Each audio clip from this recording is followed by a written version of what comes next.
তৃণমূলে যোগদান শতাধিক সিপিএম কর্মী সমর্থকের। বসিরহাট মিনাখা 1 নম্বর ব্লকের কুমারজল গ্রাম পঞ্চায়েতের ঘটনা। সিপিএম কর্মীরা সেই কর্মী সভায় ক্ষোভ উগরে দেন। বিধানসভা ভোটের আগে চাপে বাম শিবির। আমাদের সঙ্গে টেলিফোন লাইনে রয়েছে প্রতিনিধি সঞ্জিত চক্রবর্তী। সঞ্জিত, যারা দলবদল করছেন তারা কি বলছেন, কেন এই দলবদল?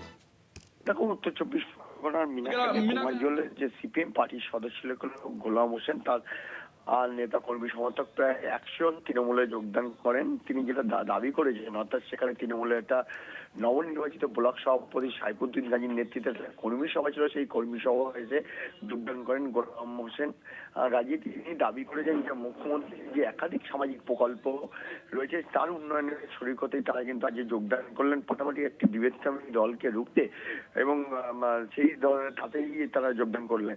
অর্থাৎ 2011 সালের বামফ্রন্ট যখন ক্ষমতায় চলে গিয়েছিল সেই প্রান্তে তারা বসেছিলেন। তারা সিপিএম এর একনিষ্ঠ কর্মী ছিলেন, কিন্তু কোনো দলে তারা যোগদান করেননি। এই নবনির্বাচিত সভাপতির হাত ধরে তারা যোগদান করে একদিকে উন্নয়ন, সামাজিক প্রকল্প যেভাবে মানুষ পাচ্ছে সেই দিকে, অন্যদিকে বিভেদকামী দলকে রুখতে তারা আজকে তৃণমূলে যোগদান করলেন।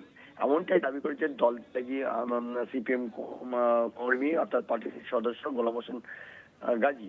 পাশাপাশি এই মধ্য দিয়ে যোগদানের মধ্য দিয়ে 2026-এ যে বিধানসভা নির্বাচন, তাতে বাড়তি অক্সিজেন পাবে বলে মনে করা হচ্ছে রাজনৈতিক মহল, বিশেষ করে মিনাখা বিধানসভায়।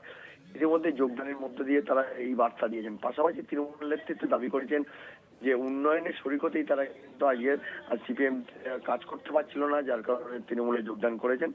আমরা সবাই একসঙ্গে সংঘবদ্ধ হয়ে আগামী 26-এর নির্বাচনে যেমন শক্তিশালী সংগঠন মজবুত করলাম, অন্যদিকে যে মানুষের যে সামাজিক প্রকল্প যে সুবিধা পাচ্ছে আরো বেশি করে করে যাতে সেই সুবিধা পায় তার সব রকম চেষ্টা করবে। এই নিয়ে যোগদানের মধ্যে দিয়ে এই বার্তা উঠে আসলো। জয়িতা। ধন্যবাদ জানাবো সঞ্জিত।